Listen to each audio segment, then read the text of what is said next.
If you are a romance reader of all kinds, a little thriller, dark romance, rom-com, or sports, you are in the right place today because we're back for another author chat with the lovely Aleatha Romig today.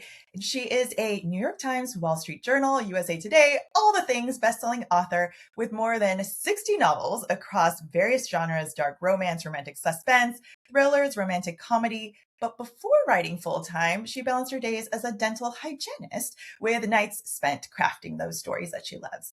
And her debut novel was Consequences, and it launched a best-selling series read by over 1 million readers, followed by her Infidelity series, It's Not About Cheating, which also hit those major bestseller lists. And when she's not dreaming up those jaw-dropping twists, Aleatha enjoys her time with her friends, family, and her beloved grandchildren.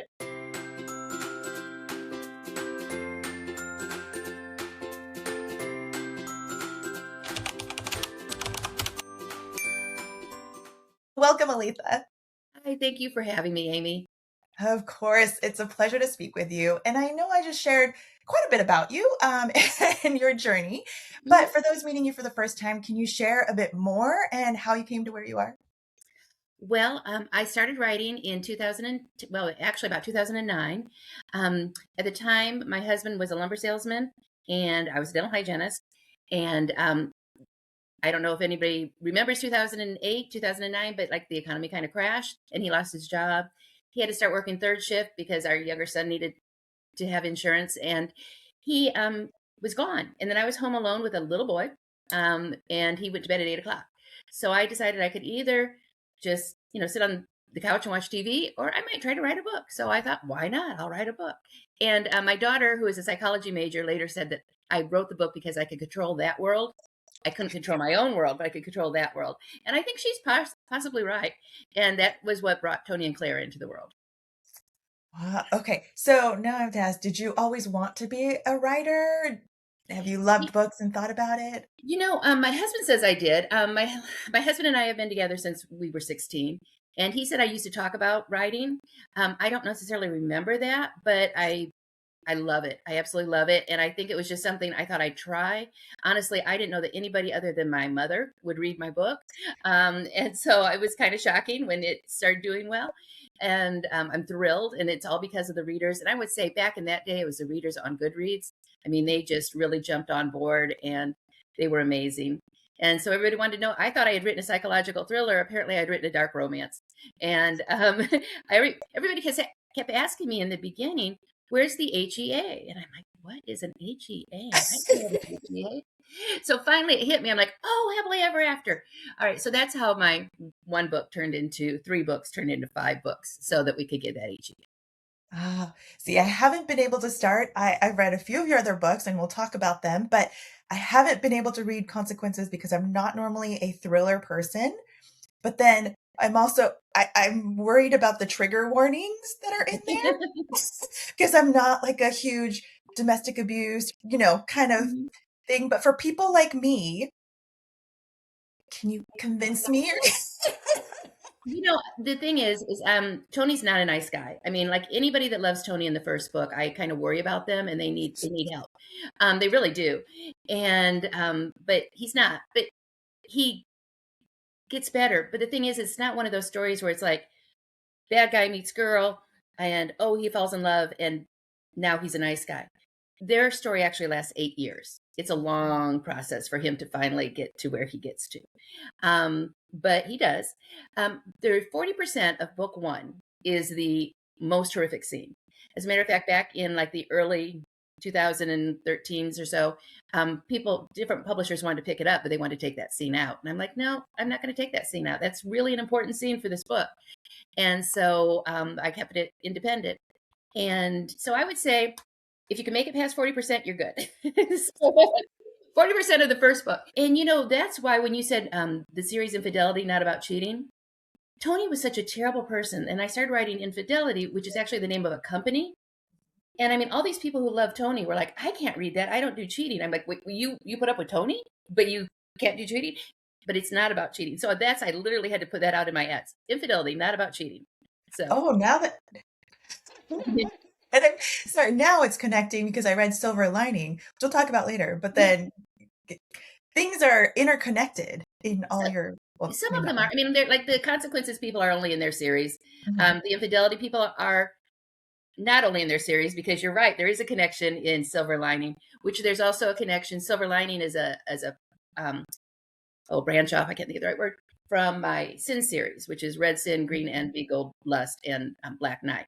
And that is actually Van and Julia's story, which Van and um, oh my goodness, the lady in Silver Lining Lena. are best friends. I'm Yes. sorry. Lena? Lena, that's it. Yeah. Thank you. I've written 60 books. But Yes, yes, yes. they are best friends. And so that's, yes, but there is a connection to infidelity in that too. Hmm. Oh goodness. Okay. Now I was trying to not go into the big series because I get sucked in very easily and then my life is wild. Well, But now I'm getting sucked in. if you So want to do it backwards, go now that you've done Silver Lining, go to Red Sin and read yeah. that series. And then if you want to, go back to Infidelity, because Okay. that is how it all started. Okay. I'm noting this. I and then you're gonna get messages from me that say, Aletha, what have you done to me? Feel But free, feel free. I it's love cool. those messages. I love messages like that. Perfect. Well, okay, so let's go back to um you said this one was psychological thriller, but then it was labeled dark romance. I know a lot of people that are going, okay, I wrote this book and it doesn't necessarily fall into this one category. Did you want to be a romance writer or did you want to be any sort of category writer when you went into this? I didn't know enough about it to know what I Okay. was getting into. I really didn't. I mean, I just, I was there at a good time. I mean, I was there in 2011 when Consequences was published. It was the very beginning, really, of self-publishing, and it was the first time that authors, didn't have to go through the gatekeepers of the editors at the big publishers, and so we could write our own story. And I think that's why, and I think that's where dark romance lit up, because again, they would take my story if I was willing to cut this down and do this, and I'm like, no, I don't want to fit into I don't want any of my stories to be cookie cutter. I mean, that is my goal. Every one of my series is, even though like all those books that we talked about are connected, they're all different stories. I mean, that's what I want. I want every character to get their own story. So I did not even know what dark romance was, but it really did begin around that time. Because like, if you're familiar with dark romance, like Kitty Thomas, C.J. Roberts, a little bit later Pepper Winters. I mean, but that all came about because we could write our own stories and get them out there. Oh, I also like when you said earlier, I'm just going to do this thing. I'm going to make this product that I really like. And even if my parents are the only one or, my whoever is the only one that reads it, because I feel like that's how my YouTube journey started. Or, I was doing my job and it was during COVID and it became this little pandemic baby of mine. Of course, while I was, working from home and children were all schooling from home and all the crazy chaos that we forget about now that we're kind of out of it. But uh, it was even if the grandparents are the only people that see it, and we do these fun things for ourselves, and you never know where it leads. Well, I truly believe that, because when I talk to people, authors who say, well, I'm writing this because it's a hot topic or hot genre, I'm like, no, I can't do that. I have to love what I'm writing. And if I don't love what I'm writing, I can't imagine that anybody would read it and love it. Like, I need to love it first. So that's where I stand. Yeah. Okay, let's dive into Cooper's Oh, because this is a you may four show up here. series. Yes, There yes, we go. yes. My Cooper's jersey. Hmm. Representing. Yes. So this is a 4-book series, Correct. correct? Starting with Hmm. Intercepted, and it's coming out on February 2nd, and I was very privileged to read it early, so yay for me. Yay, I agree. And it is perfect for this football season, right? Because That it was is the a plan. yeah. Well, so I thought it was kind of funny because when I read your dedication or the intro, and you've been a Colts fan forever. Yes, I have. Ever since they came to Indianapolis. I lived here when they came here, and I should know the year, but I can't remember. Although all that happened, if you're not familiar with the Colts, they were the Baltimore Colts. They have now been the Indianapolis Colts longer than the Baltimore Colts, but Baltimore was not happy with us, and they literally came into town in Mayflower trucks in the middle of the night. Wow. Yeah.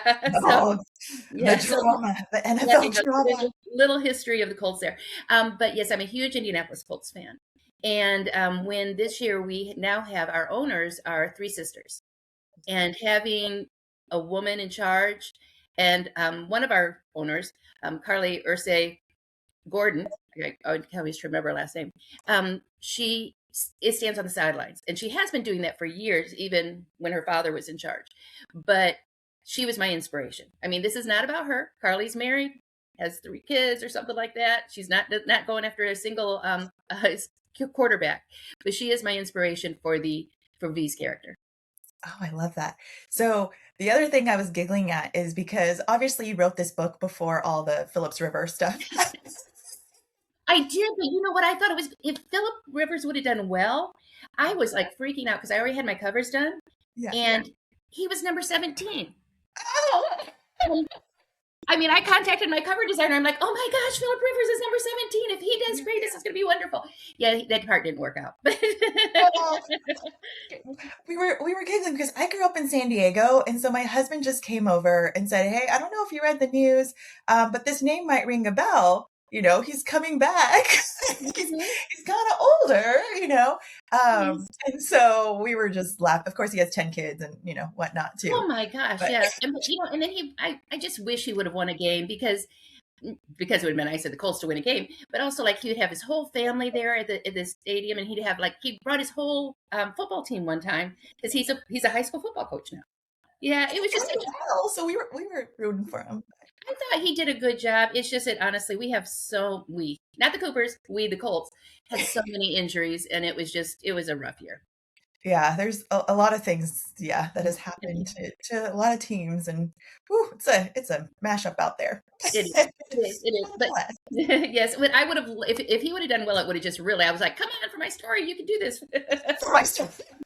No, I was just giggling, and then as I was reading throughout, and there's scenes where he talks about getting kind of shoved and beat, and your body just does not come back like it did when he was younger. Obviously, with the black guy or whatnot, and I was thinking about the more veteran quarterbacks who you don't see in those scuffles or things anymore because that's a very real Oh thing with your yeah, body.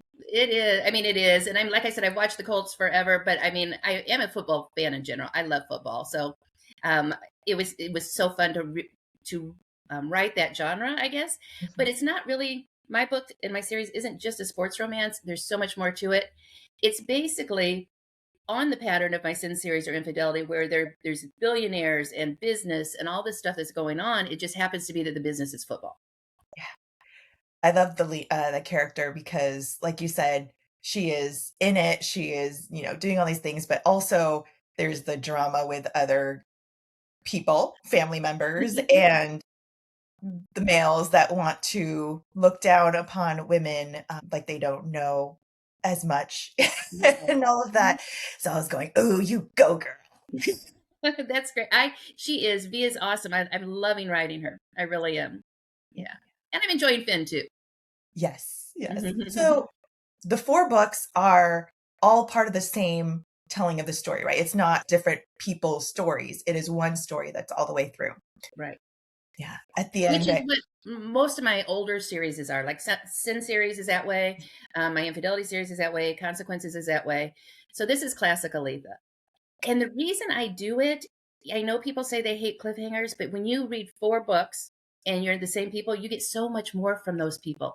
I mean, I just did a series of connected standalones, and I enjoyed that too, but it's still kind of superficial, I think. And you don't really get into them like you do in a series like this. yeah. And I thank you because they're all coming out in 1 year, Yes, right? yeah. Mhm. Yes. Rushed is almost done. I'm about ready to send it to my editor. And then Sacked, Rushed will come out in April. Sacked comes out July. And then the final book comes out, which is Scored, comes out September. So can you walk us through your writing journey because I heard that you're not a plotter. I'm You not. kind of let the characters speak to you and come to you. When you're writing this series, or I guess it's any series, do you know exactly where like your start and is, and then it kind of flows to you, or what is? I know. I mean, obviously, I know where the story starts, and then I think I know where the story is going to end at the end of the 4th book. But I I mean, I do. I kind of come up with it places where it needs to end, to make the cliffhanger for the next book. Which I know people say they hate them, but y'all seem to like them, so I'm okay. I'm telling everybody up front, though. I mean, like, I'm not trying to mess with anybody. It says in the blurb that there are 4 books, and this you have to get to the end to get the resolution. But I do. I have ideas, but then sometimes my characters take me on different paths. I mean, I've sat down to write something that I've thought about. I woke up in the middle or in the morning and I'm like, oh, this is where it's going to go. I start writing and that's not where it went. Yeah. Which is fun. Yeah.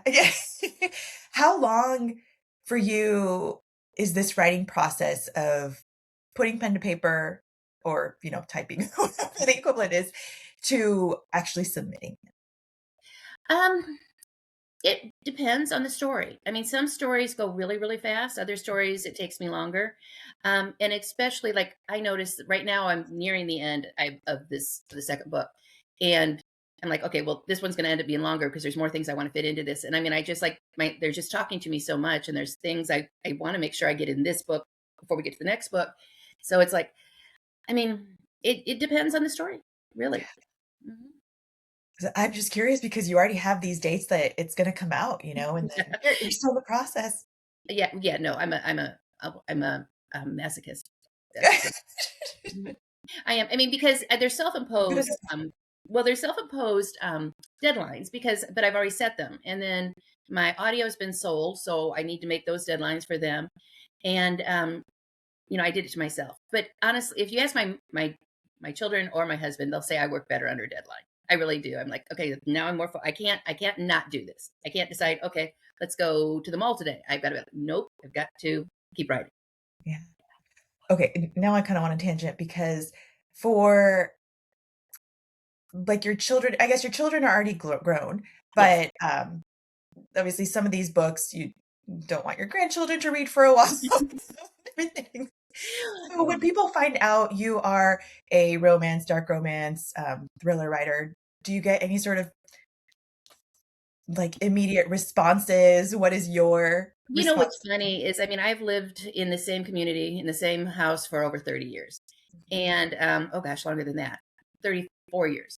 And people around my area in Greenwood know me and they don't really know. I mean, they know that I'll run into someone at Meyer and they'll say, oh, are you still writing? Like, yeah, I am. Mhm. Oh, I didn't know that. How many books do you have? I'm like, I don't know, 60 something. What? I mean, like, they know me as me. They don't know me as the writer. So, I mean, and that's fine. I mean, but I don't have any problem telling people what I do because I'm very proud of what I do. Yeah, yeah. Mhm. Okay, so for going back to the Coopers, Mhm. do you have a hope for readers as you're writing it? Do you have like, I hope they take this away from it or anything of that nature? I do. I do. I read a review the other day that almost had me in tears because I was like, oh my gosh, they got it. They got everything. I mean, they got the emotional difficulty with both Finn and V, and how they just had such a misunderstanding that lasted 14 years. But I mean, the reviewer went into such depth. I was like, that is so awesome. I'm glad. I mean, she got it. She really got it. Like, so I was very, very excited. Yeah, because there's a lot of topics, right? There's the timing of things, there's the betrayal or perceived betrayal. We don't want to go into spoilers or anything. Like it hasn't been come at this point of recording. It has not come out yet. Right. Yep. We don't want to go into spoilers, but there's a lot, right? There's regret, there's growth on both of them, and a lot of times with second chance romances, it works because the people have grown into the people they need to be for each other, right? So I loved the journey of going on with them, and I am on that cliffhanger right now. Like, oh my gosh, what is going to happen? So I cannot wait for the rest of it. But I know there's going to be cliffhangers for the rest of them too. So Not the one in Tracy, September. The one in September is going to be all a nice little bow. yes. Yeah. Have you, I guess, what is your process? I know you've read some reviews. There's always good reviews, there's always bad reviews. How do you keep yourself sane through that? I read a lot of the early reviews because I use them then in advertising. So that's why I read a lot of the early reviews. But honestly, once it gets going, I don't read as many. I mean, it's just like because that's when, and it's like it's hard to write when someone you read something about how terrible of a writer you are. So it's like, whatever, just go on with your life. Don't read me anymore. You don't like me. I mean, that's all I've got to say. I mean, if you do, tell everybody in the world about me. But if you don't, just move on. Yeah, yeah. If you don't have nothing nice to say, yeah, yeah, Yeah, exactly. yeah. I think I think I read that you were a big thriller reader yourself. Is that your genre of choice? It is. You were- Yes, it Yeah. is. I mean, I really do. I was never a romance reader when I was younger because I didn't like the cookie cutter set of it. And so when I decided I was going to start reading or writing, a friend of mine belonged to the Romance Writers of America here in Indiana. She invited me to it. And so I went and met wonderful women. I mean, that's all good. But I was like, okay, let me sit down with some romance books and see how this is done.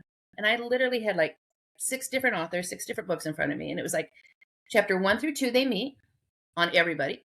Chapter 3 through 5, they don't like each other. Chapter 5 through 15, some snake bite moment happens where she's in despair or he's in peril or something, and they have to help each other. I mean, like it's the same thing over and over again with different names. I'm not putting those down. I know some people love to read those because they're predictable, but I never want to be predictable. That's not my goal. So I do not. I mean, so I love thrillers, and if a thrill, so most I can figure a lot of them out, but if they can throw me for a loop, I am happy. I love it. Yeah. So everybody's like, oh, everybody's expecting now from I mean, is it that really was. I just don't. And I was friends with some. I have been friends with some people who wrote for publishers that literally they did have that outline. Like this has to happen in this part. This has to happen in this part. This has to happen in this part. And I'm like, oh goodness, it doesn't seem very creative to me. yeah. Yes. But you're right. A lot of it sells and publishers look for selling. So Well, they do, and it's wonderful. And I do know that there are people who love the predictability of just they know they're going to get their HAA, they know everything's going to happen. If you're going to get one with me too, it's just going to take a little longer. take little side turns and Yeah. so as far as your writing, because you have all of these different genres, do you usually like to rotate whether you're doing like a darker romance or lighter romance? Because you do have some of the lighter. I do have some of the lighter. I think I have six or seven. And it the reason I did it was when I wrote Infidelity. It's not a dark romance, but it's a darker suspense. I mean, there's a lot of things going on in Infidelity. And it took me, I think I worked on that series for like 18 months. I mean, I didn't release them as soon as I'm doing these. And by the time I was done, I was worn out. I mean, I was worn out. I mean, they take a lot of, making sure that all the spaghetti I threw against the wall gets picked up and put somewhere in the story. So that was when I first decided to do one of my lighter ones. And because when I was a reader, not a writer, I did love, and I guess this is romance. I love the Black Brotherhood Dagger, whatever, J.R. Ward. And I read a bunch of those. But I could only read like two of them. And then I'd be like, okay, I need a Janet Ivanovich, or I need something fun, to like light my palate a little bit. So that's what my lighter ones are. When I just need like a little break, I write. And my lighter ones, I've gotten bad reviews because there's not much angst. Well, that's the point. There's not supposed to be angst. It's supposed to be a fun beach read, that you can read and it'll leave a smile on your face. Yeah. I'm imagining when you said it takes a lot out of you, if it's heavy for the reader to read it, Mm-hmm. I can't even imagine being you, the writer, and living in that world with these characters for, 18 months or Well, there's times, I mean, like as an author, I get so immersed in my stories that, like I come out into the world and I'm like, how are you guys all living so okay? I mean, like, don't you know what's happening? I mean, like it's, all these things are going on. So, yeah, I mean, you become part of the story. I am a crier. So I know my husband will see me and go, "Are you okay? Are you okay?" Like, "I'm just reading. I'm fine." Yeah. Yeah. And some of these books that I've loved, are the ones that leave you just emotionally spent. I don't know why we do this to ourselves, but this is also I think you'll be good with consequences. yeah. Okay. Okay. All right. I'm gonna dive in. Yes. Make it past 40%. Past 40%. 40%. Okay. You'll know when you get there, believe me. Okay. Oof, okay. Because what's the Kristen Hanna one with the Alaska and there's domestic violence and I just I almost threw it against the wall. You can't. The Great Alone. That's what it is. I'm like, I can't do this. It's People so used hard. to tell me that about consequences, that they wanted to throw their Kindle. So yeah. Okay. All right. Well, you're gonna get messages from me. That's fine. So, as far as thrillers, and I think we've already touched upon this, but is there anything specific that you wanted people to go through with consequences as their journey, or kind of this message that they took away, or this hope they took away, or any sort of takeaway you were hoping for? I guess one of the things that because it's been a while since I wrote Consequences, Mhm. but one of the things about Consequences is that I always saw Claire, which is our heroine, as a strong woman, and she did what she needed to do to survive. And I know that there's a lot of people who were like, I would have cut him off, cut it off, cut done this, done this. She's being held hostage or held prisoner in a mansion in the middle of nowhere. I mean, like, what is she going to do? She's got to learn how to survive, and she does. And she not only survives, but she thrives as the series goes on. But I don't like when people think, and I haven't read that one that you mentioned, but I don't like it when they see someone in an abusive situation and then blame that person for being there. I mean, especially in Claire's situation, she had absolutely no choice. But other times, people make decisions for reasons, and even though I might not agree with them, you might not agree with them, it doesn't make that character weak, I guess.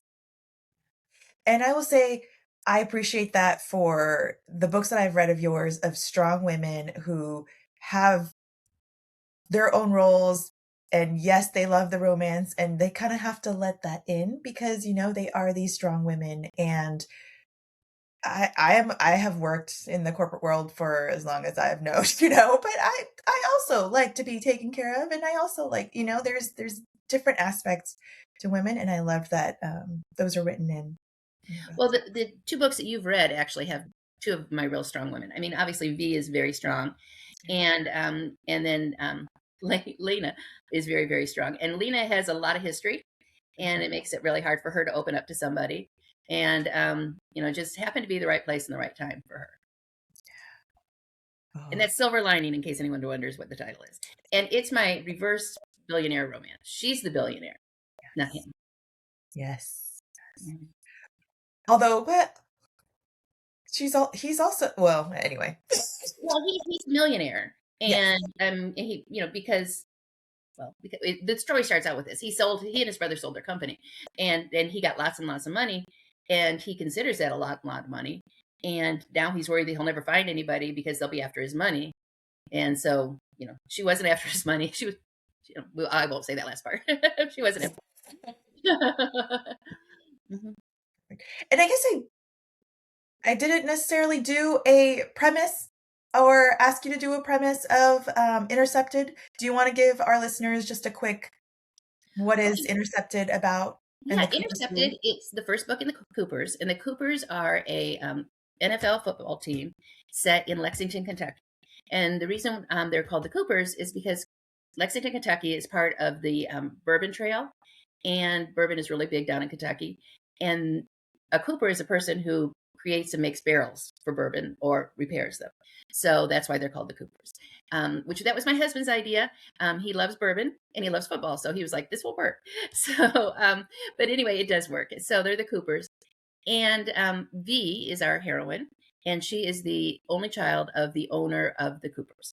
And it is a family owned team, which, I mean, I've done tons of research. There are teams that are family owned in the NFL, and there's also some that are publicly owned, like the Green Bay Packers actually are owned by like a group of people in Green Bay and just different investors.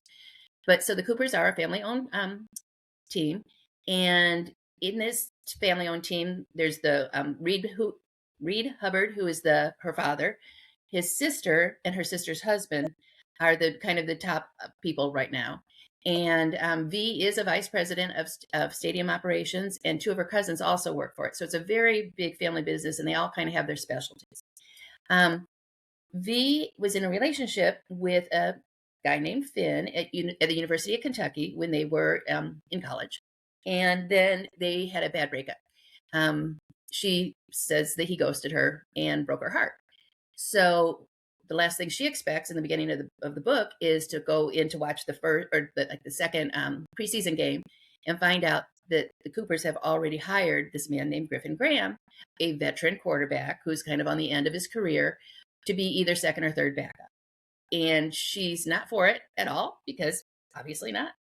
And let's think what else. Okay, well then Griffin has been he was a starting quarterback all over, like he had in Tampa, and he had a long time at Green Bay, and his last place though was out in LA, and they didn't play him like at all, and so he didn't want to go out of his career on that.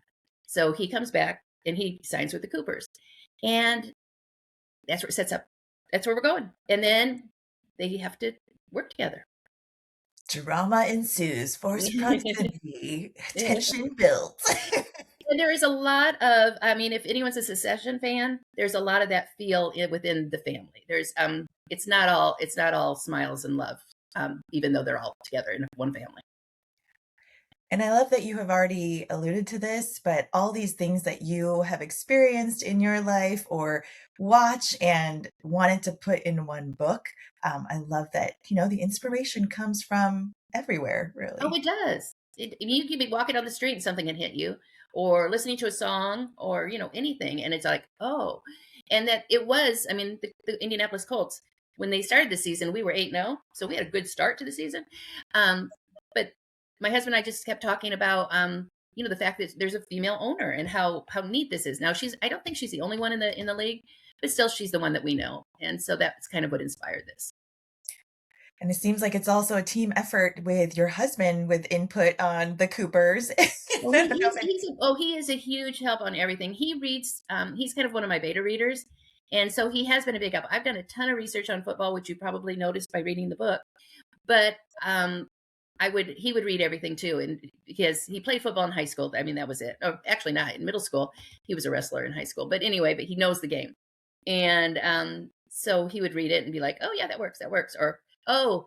This was one recently. He's like, "It's not a. You said it was a post. It was not a post run. It's a flag." And I'm like, "What's to do?" And he's like, "The post is going toward the post. It's going to the end zone. Flag goes off to the side. You had him go off to the side. It's got to be a flag call." I'm like, "Okay, all right, thank you." So Done. well, I want to be as accurate as I can, so that people aren't like, "Oh, she doesn't really know football." I mean, Yes. Yes. I guess for anybody out there that is doing what you were doing before of writing on the side or wanting to pursue something for themselves a bit more, especially as a mom, what would you say as any tips or encouragement for them? I would say do it, but don't do it. I mean, like for example, I mean, when my kids were younger, I don't know. I've got tons of friends of authors who have little kids and are younger kids, and I don't know how they did it because when my children were younger, especially my older two, I mean, we were at wrestling meets, we were at dance competitions. I mean, like it was nonstop. We'd go to a wrestling meet Saturday morning, and we'd leave at like 6 in the morning to drive to wherever it was. We'd be there till 4 in the afternoon. We'd get home and then we go around to go to a flag competition for band, and I mean it was like nonstop. So I don't know. I really don't know how somebody can do it in that, if especially if they're working an outside job. But if it's something you want to do, even just do it a little. Like give yourself like an hour a night or 3 hours a week to work on it. Don't make it like don't force yourself to do it fast. Just work on it and keep going with it, and never give up. I love that. Are you open for some quick fire questions? Sure. Okay, we'll just do a few. First one's, what are you reading right now? And if you're like me, I do like audio, different formats, physical books. What are you reading right now? Well, I am not reading anything at this moment. I do have the new James Patterson book on my bedside stand, and I'm trying to picture it in my head. I can't even think of the title. Um, but I've started doing a lot more audio too because my husband and I will travel back and forth between Florida and Indiana. And someone was asking me, what I've read, and there's just been so much lately, like because that's a 15-hour drive. It's a good time to get a book in or two. So we've been, but I am actually not reading anything. Once this book is done, I go into my little reading mode for a while, and then I stop so I can write. I was gonna ask, when you're Mhm. writing, is it okay, let me focus, and then Yeah. after you kind of let yourself. I, Okay. mhm. Yeah. What is a favorite tool in your house that you think is underrated or that is just a lifesaver for you? What's the favorite tool in my house? It could be in the kitchen because you said you like cooking. I do like. Anywhere. I'm going to say my favorite tool in the house is my electric wine bottle opener. Oh, Push a little button, it goes down, and it comes back up. I'm like, I wonder if it's the same one. My mom's looking for the little Mhm. push thing because she loves that thing. You And just put, it's like a little cylinder. You just put on top, and then you push the button, and the screw goes down, and then it comes up. okay, maybe it's the same one. Anyway, we all need to unwind, friends. We only know unwind and make it easier for ourselves. I agree. What? Yeah. What is one thing that you love doing just for you? Mm, my nails, getting a manicure, getting a pedicure. I really love those. I mean, it's relaxing. It's, just kind of time to just do nothing. And that's probably the only time I do that is when Oh, I'm doing that. I would that's say that and reading, and especially reading on a beach. Now that is probably awesome. my very, very favorite. We do have a small condo in Bradenton, Florida, right by Anna Maria Island, and I could sit in a beach chair on that beach and read for days nonstop.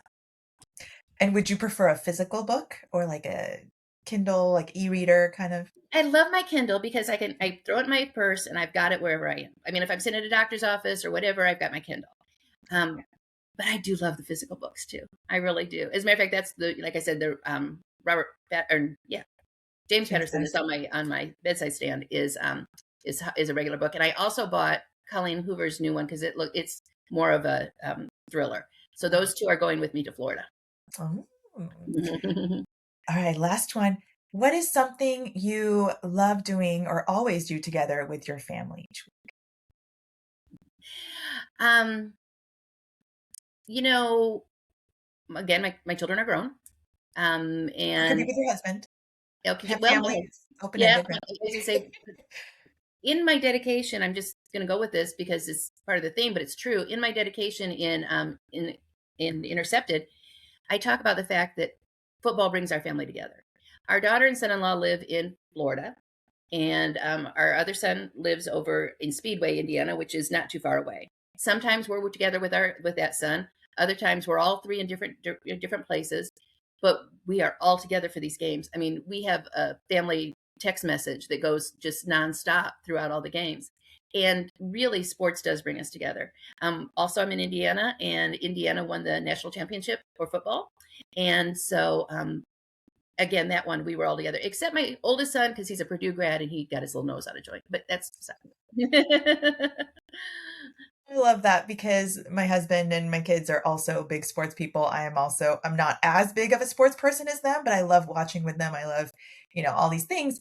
But I see just the bond that it gives them. And I shouldn't say them because I'm part of it too, but it is, and yes, you're watching TV. Yes, you're watching the sport.